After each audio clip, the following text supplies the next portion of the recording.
पिछले 2 सालों का डेटा आया है कि इंडिया की जो इसरो है उसने जो अर्न किया है कोविड के बावजूद $35 मिलियन उन्होंने अर्न किए हैं, जो कि बनते हैं 10 मिलियन यूरोज। आप इसको कैसे देखते हैं? अच्छा, आज का मेरा सवाल ये है कि इंडिया में एक बिल पास हुआ है जिसके मुताबिक लड़की की शादी के लिए कम से कम उम्र 21 साल होनी चाहिए। आपके ख्याल में ये बेहतर है? इंडिया कैसा लगता है? इंडिया मुझे बहुत अच्छा लगता है क्योंकि I am a social media manager. जो मेरे क्लाइंट्स हैं वो इंडिया से हैं। अच्छा, मुझे ये बताओ, आपको लगता है कि इंडिया एक वायलेंट कंट्री है? नो। अच्छा, मेरा आपसे क्वेश्चन ये है कि अगर आपको एक दिन के लिए इंडिया की लेडी प्राइम मिनिस्टर बना दिया जाए, लाइक आपको मोदी जी की जगह पर रख दिया जाए, तो आप क्या कर सकती हैं इंडिया के लिए? जी हाँ जी, most civilian person of the world होने का अवार्ड नरेंद्र मोदी को दिया गया है और इसके साथ साथ उन्होंने यूएसए के प्राइम मिनिस्टर को भी अवार्ड्स लेने में कम्पीट कर दिया है। पिछले 2 सालों का डेटा आया है कि इंडिया की जो इसरो है उसने जो अर्न किया है कोविड के बावजूद $35 मिलियन उन्होंने अर्न किए हैं, जो कि बनते हैं 10 मिलियन यूरोज। आप इसको कैसे देखते हैं? यार बहुत अच्छी बात है। सिर्फ इसरो नहीं, इंडिया ना हर चीज़ में बहुत ज़्यादा आगे जा रहा है। कोविड के बावजूद, जैसा कि आपने कहा, तो उन्होंने जिस तरह से कोविड को संभाला है, मेरे ख्याल से itself is a big achievement. तो जितना इंडिया में कोविड फैला था, ऑक्सीजन की कमी हो गई थी और बहुत ज़्यादा लोग वहाँ पर मरने लग गए थे, लेकिन उन्होंने जिस तरह से उसको कवर किया ना, I think so hats off to the India and its government. और दूसरी बात ये, इसरो एक यार, अब इसरो, अब आपको पता होगा कि पाकिस्तान की जो ये है स्पार्को, तो इसका किसी ने नाम भी नहीं सुना। यहाँ पर किसी को पता भी नहीं है कि स्पार्को है क्या। स्पार्को की कोई अचीवमेंट ही नहीं है। अगर कोई कुछ है भी तो वो चाइना के साथ मिलकर है। इटसेल्फ इसकी कोई अचीवमेंट नहीं है।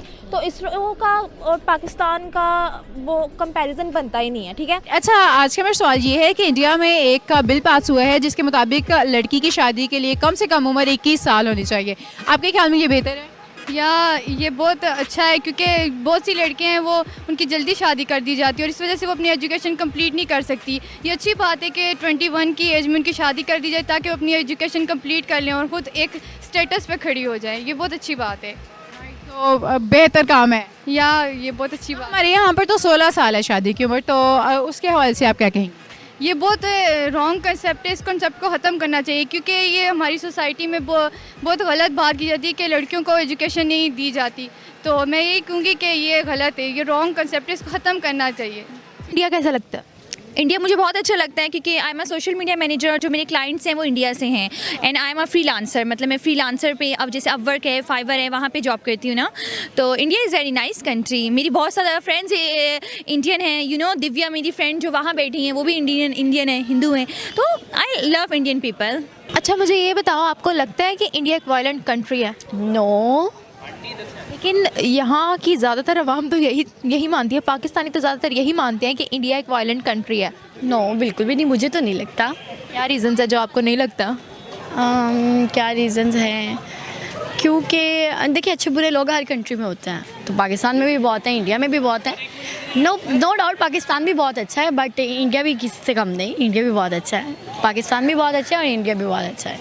अगर हम अपनी ये सोच को बदलेंगे तभी इंडिया पाकिस्तान के बीच में जो क्लैशेस हैं वो दूर हो जाएंगे। अच्छा, और वैसे भी वो हम लोग बिल्कुल सेम हैं, बिल्कुल एक जैसे हैं। सेपरेशन से पहले ये सब एक ही कंट्री था। हमारा कल्चर, हमारा रहन सहन, हमारा खाना पीना, ईच एंड एवरीथिंग, हमारी सब कुछ तो सेम है।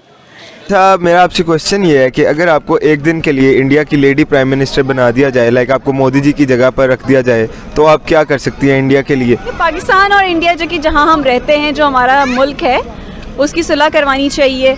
जो इतने वहाँ जुल्म होते हैं, मेरे खुद के बहुत सारे रिलेटिव्स हैं जो वहाँ रहते हैं, जो बताते रहते हैं कि इतने जुल्म हम पे ये सारी चीज़ें होती हैं, तो वो सारी चीज़ें ख़त्म हों ताकि हम भी वहाँ जा सकें, वो लोग यहाँ आ सकें, ये सारे रास्ते बहाल हों। ये सारी चीज़ें होनी चाहिए। अब वहाँ की मोदी जो है वो सारी पैसे अपने जेब में रखता है। हमारे इमरान खान साहब भी रखते हैं, बट इतना नहीं रखते, वो हमें भी देते हैं। ऐसा नहीं कि हमारे लिए कुछ नहीं करते, बट वहाँ पर दिखता नहीं है कुछ होता हुआ, कुछ इम्प्रूवमेंट होती हुई नज़र नहीं आती। तो वो इम्प्रूवमेंट होनी बहुत ज़रूरी है। गुर्बत बहुत है वहाँ पर बेसिकली।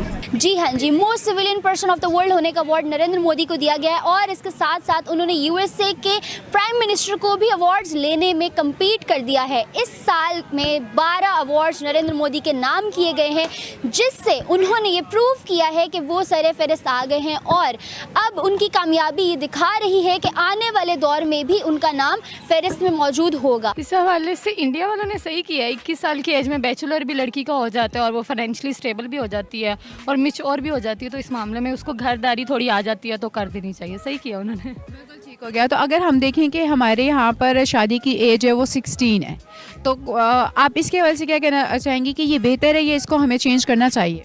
नहीं, इसको चेंज करना चाहिए। 16 में लड़की बहुत इमेच्योर होती है और फिर आगे जाके उसको बातें सुननी पड़ती हैं, माँ बाप ने कुछ सिखाया ही नहीं, और फाइनेंशियली स्टेबल भी नहीं होती, और बैचलर तो 16 में नहीं कंप्लीट होता उनका। खैर तो मैट्रिक होता है, तो मैट्रिक के बाद तो कोई लड़की किसी को पूछता भी नहीं कि मैट्रिक वाली लड़की लेनी है। अब पता है हमारे यहाँ पे भी वो एक चीज़ बन गई है कि लड़कियों को भी फाइनेंशियली स्टेबल होना पड़ता है। मतलब हम लोग अब मैक्सिमम डिग्रीज इसलिए कर रहे होते हैं कि ताकि अच्छा रिश्ता मिल जाए, है ना ऐसा?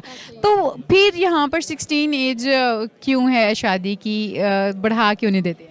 हालात आपके सामने ही है, महंगाई कितनी ज़्यादा होगी। मुझे बताएं, क्या आपको लगता है कि इंडिया एक वायलेंट कंट्री है? I don't think so. वो बहुत अच्छा कंट्री है, पोलाइट है, मतलब वो बहुत फ्रेंडली है। अगर आप उससे दोस्ती करोगे ना तो वो वेरी, वहाँ के स्वीट पीपल है, very very sweet, they are not harsh. और अगर पंगा लोगे तो? पंगा लोगे तो डेफिनेटली पंगा तो कोई भी चंगा नहीं लगता। Everyone is prime minister Imran Khan को देख ले, इसने क्या कर लिया। हमें इंडिया का बना दें, हमें इंडिया का छोड़े, हमें इधर का बना दें, हम अपने पाकिस्तान का कुछ कर लें। चले पाकिस्तान के लिए क्या कर लेंगे आप कुछ? कम से कम ये जो बेरोजगार लोग हैं, ये जो यार सीरियसली ये जो बाहर मांग रहे होते हैं, इनको तो हुकूमत नहीं देखती। ठीक है, आवाम के पास पैसा है, हमें नज़र आता है सबके पास है, लेकिन जो बेरोजगार है कम से कम उनका तो कोई वो हमने कल अभी सीन देखा था, आई थिंक कोई बाप था, उनका बच्चे छोटे छोटे थे और रोज़गार की वजह से वो उसने खुदकुशी कर ली है। अब आप बताएं कि हुकूमत कहाँ है? इमरान खान का आएंगे, अवाम ने सारों ने इनको ही वोट दिए हैं, किधर है इमरान खान? फिर कहाँ है इमरान खान? अयाशी कर रहा है। इमरान खान को कहें ये जो तुम अयाशी कर रहे हो ना, ये हमारा ही पैसा तुम्हारे तक जा रहा है, जो रियलिटी। और अवाम को इस हद तक तुम जलील करोगे ना तो तुम भी जलील होगे। अवाम जितना रो रही है ना। मुझे ये बताएं कि अभी भूटान के राजा ने नरेंद्र मोदी साहब को अवार्ड दिया है मोस्ट सिविलाइज्ड पर्सन होने का, मोस्ट सिविलियन पर्सन होने का अवार्ड दिया है। मुझे बताएं, आपको क्या लगता है, क्या ये अवार्ड वो डिजर्व करते थे या नहीं? देखें, एक तो नरेंद्र मोदी ने जो अपनी कौम और अवाम के लिए किया है, आई थिंक मोस्ट इम्पॉर्टेंटली जो माइनॉरिटीज़ लिविंग इन इंडिया के लिए किया है, ऑफ कोर्स उसकी बेसिस के ऊपर उनको ये अवार्ड दिया गया है। So I wouldn't go into detail to whether evaluate कि वो डिज़र्विंग थे कि नहीं थे, but I think it's a good milestone that he has achieved as a president of the nation, और it gives us a lesson to our leadership as well in Pakistan, कि पाकिस्तान में जो डिफरेंट प्रॉब्लम्स चल रही हैं for our nation across all the people who are living in Pakistan, culturally diverse हैं, religiously diverse हैं, उनके लिए जो है I think there's a lot of things that our leadership needs to do, especially on the human rights front के ऊपर और provision of basic necessities के ऊपर। I think वो बहुत ज़रूरी है, because the way I see Pakistan at the moment is कि गुर्बत बहुत ज़्यादा बढ़ रही है, लोगों के लिए जॉब क्रिएशन नहीं है। मुझे लगता है इकोनॉमी जो है वो बहुत ज़्यादा कंजम्पशन मोड के ऊपर है, अनएम्प्लॉयमेंट भी है, और what I am trying to say is कि जो गरीब तबका है उसके लिए अपॉर्चुनिटीज़ नहीं है टू